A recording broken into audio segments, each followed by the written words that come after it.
Hi friends, Vinayaka నవరాత్రులు అప్పుడే అయిపోయా అనిపిస్తుంది కదా, ఎంత వేరంగా అయిపోయాయో. ఇంకెక్కడైతే వినాయకుడు పూజ చేయడానికి అయితే వచ్చాము. ఈ పూజ అయితే అనుకోకుండా చేసాము. ఈ పూజ ముందు రోజు అయితే పిల్లలకు తీసుకుని మామూలుగా అయితే వినాయకుడు చూడడానికి అయితే వెళ్ళాము.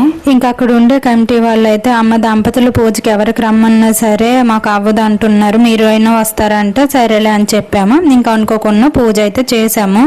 ఇంకిక్కడైతే వినాయకుడు మాలలు అనేసి కొత్తగా అయితే వేశారు. ఇంకా అలాగే చిన్న పెద్ద తేడా లేకుండా అయితే సాయంత్రం అయితే చాలు ఒక దగ్గర చేరి వాళ్ళకి వచ్చిన దేవుడు పాటలు పద్యాలు అలా పాడుకొని అయితే సరదాగా ఉంటున్నారు. నాకు తెలిసి ఈ వినాయకుడు నవరాత్రులకు ఉండే అంత సరదా ఇంకే పండుగలకి ఉండదు.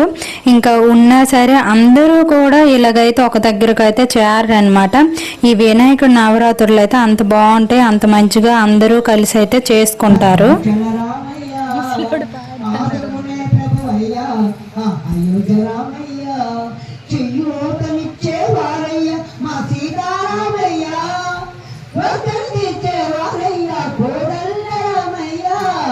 భద్రాచలము పుణ్యక్షేత్రము అంతరామమయం భక్తుడు